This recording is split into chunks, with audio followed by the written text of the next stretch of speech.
So, talking about people's perception of you, and sometimes that can be their perception of you based on the you that you've been, and that family and friends are comfortable with. But what happens when you decide that you want to make a change, and whether that's make a change, just something different, or you want to better yourself, and sometimes that makes people who know you really well uncomfortable.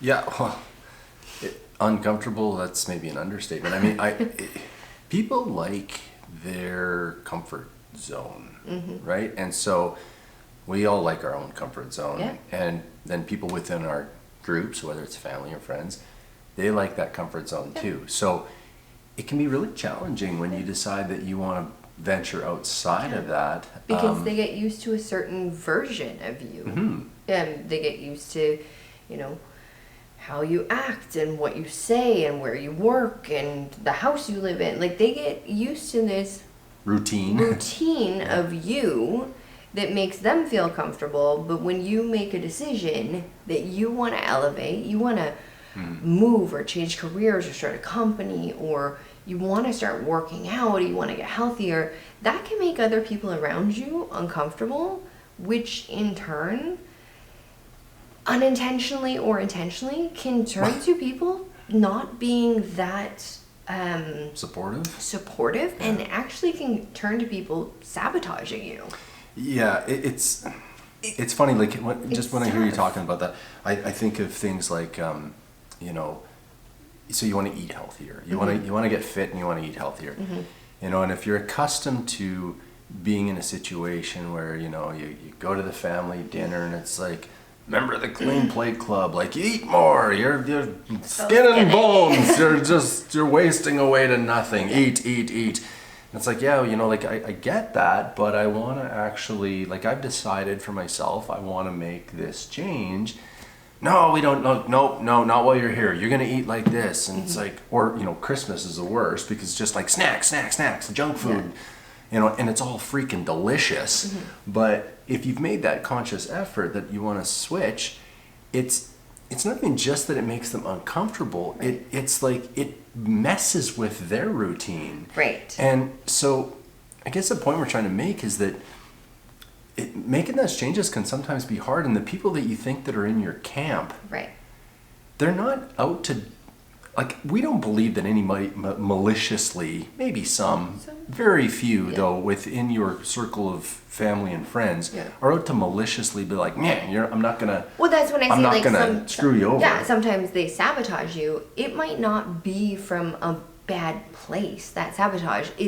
They're just still acting the same way that they've been interacting with you, which now no longer aligns with where you're headed. Yeah. And so it's not necessarily a negative thing that they're trying to impose on you. What it is it's different than where you're going. And if they aren't on the plan, on the change bus, exactly, with you, you'll start to notice that because you're doing different things and they're doing the same things. And those same things, if they don't align with the new things you're doing, can really cause some challenges. Well, and not even that. If you've tried before and maybe had some setbacks, sometimes they'll even make comments where it's like, oh yeah, been down this road before. Yeah. It's fine. Give you a week You'll or two. Get over it. You'll come right back. Yeah. It's just a phase. Right. And and then you hear those things, and you start to self-doubt starts to creep in, and you think am I making the right decision, or maybe I will if fail. I don't have the support, then I guess maybe I should just give up on this. Yeah. So I mean, our advice, the best thing you can do is, a lot of times they don't understand. It could be a career change. It could be health, fitness, all those things we talked about. It could be moving. Yeah, and it's that just makes people really uncomfortable. You only control yourself. You do. Yeah. But it's helpful for people to have information. Be open and transparent with why you're doing what you're doing and how important it is to you. That's probably one of the biggest ones is, having that candid conversation with those people who are really integrated into your life as to why you're doing it and all the positive reasons that you're making the change.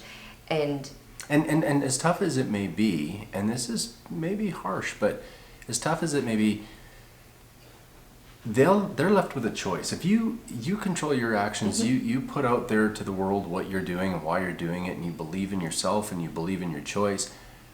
Those that are really close to you, they'll get it. They'll be supportive. They might ask you some questions. Yeah. They might Make say, some you know, changes themselves. I don't, or I don't necessarily agree with this, but I respect you. I love you. Yeah. I want to be a part of it. I don't agree with it, but thanks Get for it, being yeah. open with me. And they'll come along for the Right. ride. And you'll find that sometimes other people, they'll tuck tail and they'll be like, nah, you know what? Yeah. If you're not going to be a part of it, if you're going to change, like I don't want to hang out with you anymore, Yeah. or you're disowned from the family, or you're like all kinds of Crazy negative stuff. things Yeah. can happen. But again, you control your actions, you don't control theirs. Yeah. They'll either come around eventually or they won't. Or they'll be super supportive and they'll want to make some changes. They'll see the things that you're doing that are positive and they'll want to get on board. Yep. You know, they'll see you as an inspiration. So you're going to have all different variables on that scale of people in your life. And the biggest challenge is if you make a decision that you're going to change for the better, regardless of where your family, friends, colleagues, partners are, is if you know why you're doing it and you have a good reason, you have conviction behind it, is really making that decision and sticking to the actions regardless of where people are. Yeah, because really at the end of the day, somebody that doesn't want to support the positive changes that you're making in your life, it's important that you take a look at whether or not you really need them or want them in your life. Because otherwise they're an anchor. Yeah. They're trying to drag you down and maybe they don't know any different. But sometimes, I don't want to sound cliche, but it's like that whole, like, if you love something, set it free. You know, if it's meant to be, it'll come back. Exactly. And it might be Sometimes you got to let sometimes. some of that baggage go Yeah. and see what happens. Because there is a number of people out there, when you make those positive changes, there will be support in lots of areas. And it might be from places you didn't expect. Yeah. And the lack of support might also come from places that you didn't expect. Right. But we're not saying it's easy, but it's it can be eye-opening. And if you truly want to get somewhere in life and you really want to elevate, if you are continually surrounded by the circumstances that you always were, then chances are for change is going to be very unlikely. Right. So think about those things. Hopefully this provides a little bit of perspective. Yeah. You know, hopefully you have a really strong support network. Be open, be transparent, be vulnerable, but don't give up on what you want to do. Don't give up on yourself, and you know, support will be there when you need it. And it might come in different forms that you didn't know were there. Totally. Peace.